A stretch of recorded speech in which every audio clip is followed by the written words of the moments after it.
it's easy to do that. But to sustain the action, to really get an armed force to protect yourself against the police, you understand, that's a different situation completely. So when we judge Jesse, we must judge him within this mobilizing aspect, but also within the character of our community. Ours is not an organized community. It is, in fact, a mobilized community. Look at what happened in Los Angeles in 1992. Well, in 1965, we did the same thing, and there's no qualitative improvement. Just quantitative. It's bigger, more damage. We've got more hatred against the enemy, but no qualitative improvement. No more organized than we were in 1965. Thus, Jesse himself, to criticize Jesse for this, is not to properly understand the political atmosphere scientifically in our community.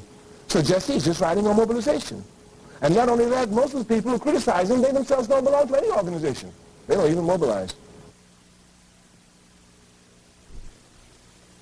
Histories are ideologies unless we break through them, like Fidel Castro, a member of the aristocracy, breaks through it, fights for the masses, divides up his father's farm, first farm to be divided among the masses. So unless you crash through it, you're obviously a prisoner of it.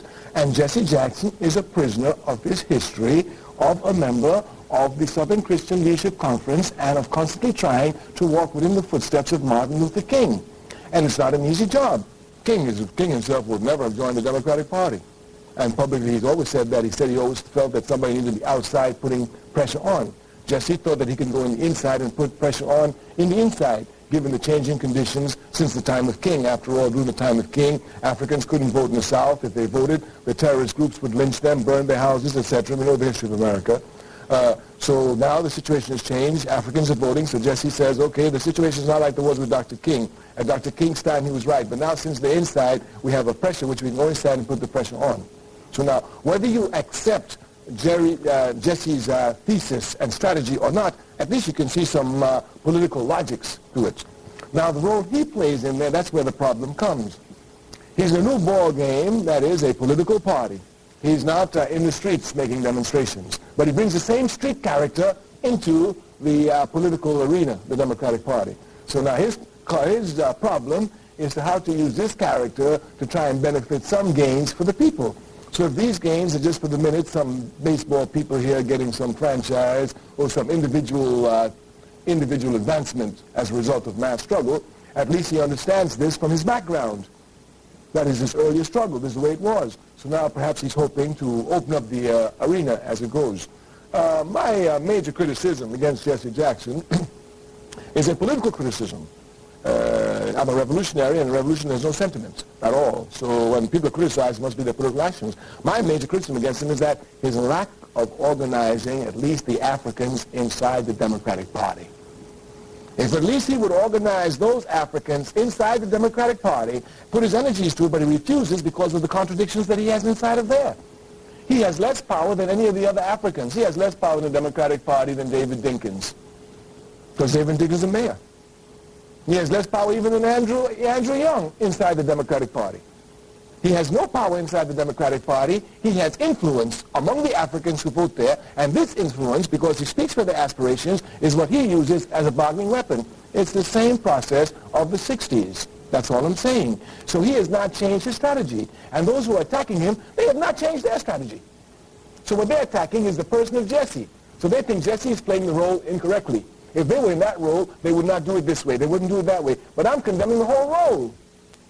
That's what I'm saying. I'm saying that he must stop mobilizing and start organizing, because power is the organized masses. That's the only way you get power, not from a television camera. Some of these reform leaders think that political power grows out of a television lens camera. And the more cameras they got, the more power they get, you know. But power comes from the organized masses. Fidel Castro was a great man, and everyone in the world recognizes that. We have said of Fidel Castro, and it's true, President Secretary says that at any given moment, the best traditions of any people may be represented by all of them, a majority of them, a minority of them, or one of them.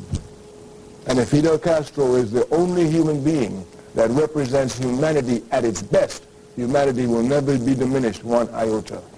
Fidel Castro is a man of great stature and great comprehension. No, a little island like Cuba He is himself leaped beyond this island of Cuba. He is known everywhere throughout the world, and he is respected everywhere throughout the world except by capitalist pigs, everywhere. America has no right to talk to Cuba. Cuba can teach America so many things. America says that it's one of the richest countries in the world and even demeans Cuba because it's one of the poorest. Yet the conditions of health of a child in Cuba is better than the conditions of health of any child in America. From the child that child is born until it dies, it will have a doctor in its community that will monitor every movement it makes, free of charge.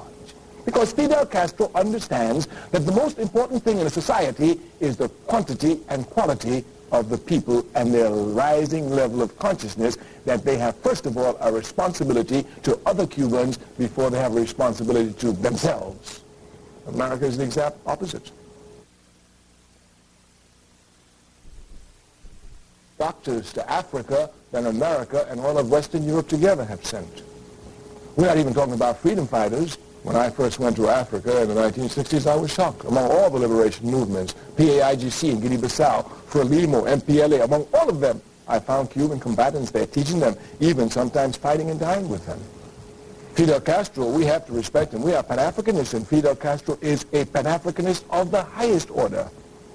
When Angola was bleeding and the racist pigs in South Africa invaded Angola, Fidel Castro sent the sons and daughters of Africa, sent those Cubans there whose bloodstream has Africa tied to it, to go and defend Africa, to go and defend Africa's dignity. Fidel Castro, that's why the African community here, we instinctively love him. When Fidel Castro came to America at the United Nations, he came to live at the Theresa Hotel in Harlem. No other president has ever done that. That's the honor he paid to us.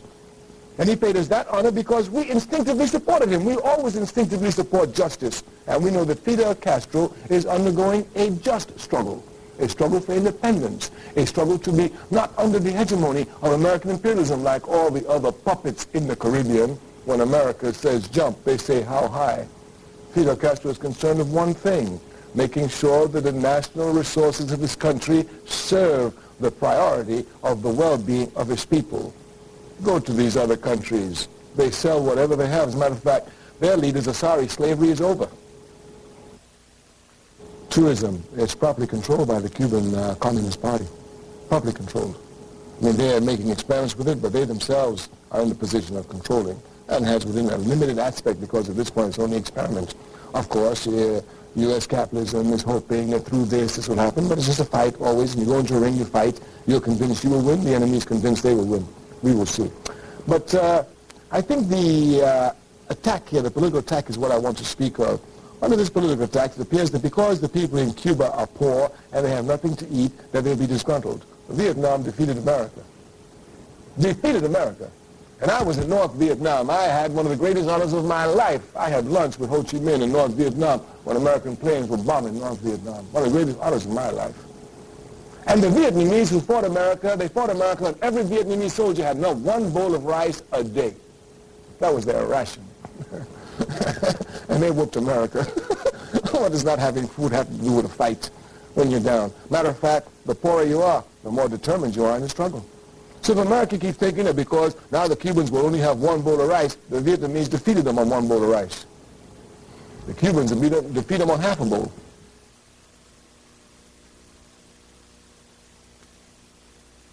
Haiti is a very, very, very, very important island in the Pan-African struggle. Haiti brings pride to Africans who know history.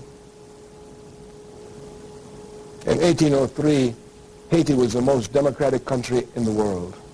It was the only country in the world that did not allow slavery on its borders. The only country in the world in 1803. Well, you probably understand this history because you know these capitalist pigs have such a way of making it appear as if we've never done anything as Africans. We don't know democracy. We don't know democracy. In 1803, Africans gave the freest world, the freest nation to the entire world. The only country in the world that did not allow slavery was Haiti. And not only did not allow it, but the only country in the world that put its natural resources towards fighting against any oppression was Haiti. Simon Bolivar who liberated South America. Anyone who knows the history knows it was Haiti that gave him the money, outfitted him with ships to start the struggle. And the Haitians demanded only one thing of Bolivar: when you free Venezuela, when you free Colombia, when you free Argentina, when you free Peru, free the slaves.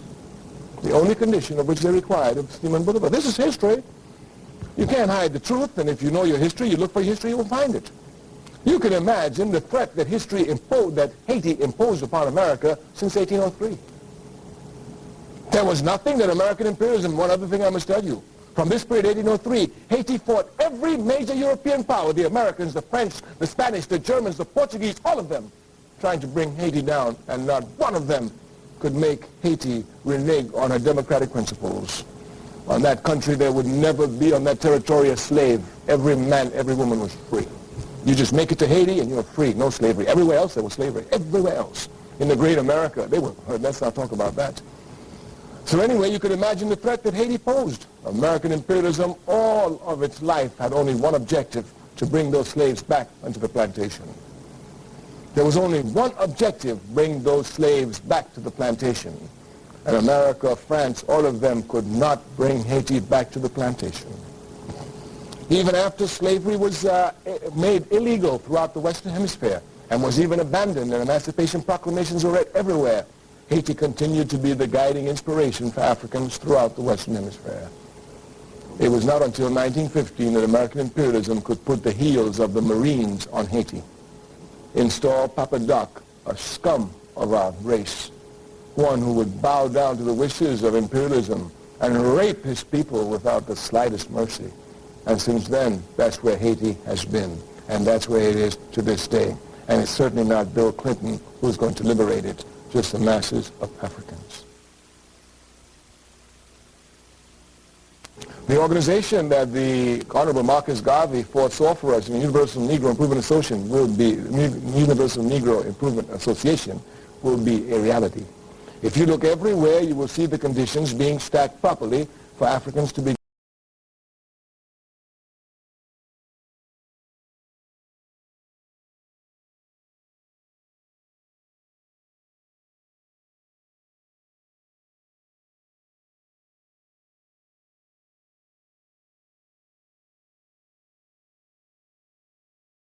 Alabama.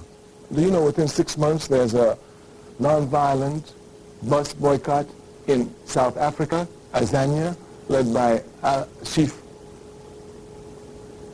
Lefuli of the African National Congress? And just to show you how fast it spreads, 3 sitting students get arrested February 1st in Greensboro, North Carolina. By the end of February, 3,000 students will be arrested.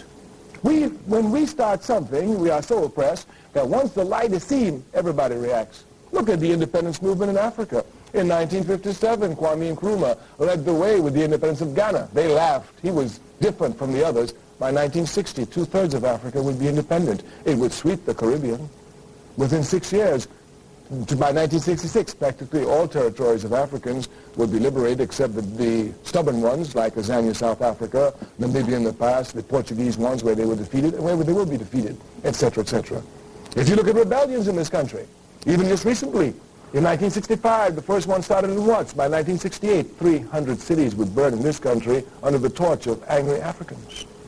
We have, in our character of struggle, not only is it spontaneous, but once it starts, it spreads like wildfire. And we have all the conditions and all the milieu prepared now for organization. Once we begin to organize, it will spread like wildfire. The enemy encourages that. So, for example, if we would look at the situation of Africans in America, if we don't look at the enemy, we'll say, well, look at them, you know, they're so dirty, they're on drug addicts, they're just killing each other, you know. For example, brother told me, oh, Tom, what else is that? We're just killing each other. I said, where? He said, in Chicago. I said, where else? In Los Angeles. And where else? And in New York. I said, and where else? And in Florida. And where else? And in Philadelphia. I said, and where else? He said, well, all of America. I said, where else? He said, well, all of America. I said, where else? I said, how about Azania, South Africa? He said, well, yeah, that's true, too. I said, how about Brazil? He said, well, I don't know much about that. I said, well, look down there. Wherever you look, you see us fighting each other. So if you're just looking at us and you're looking at the enemy, you can make no analysis at all. None whatsoever. As a matter of fact, your analysis is completely faulty. It's one-sided. It's just the analysis of the enemy. That it's our fault, not the fault of the enemy. The reason why we're not organized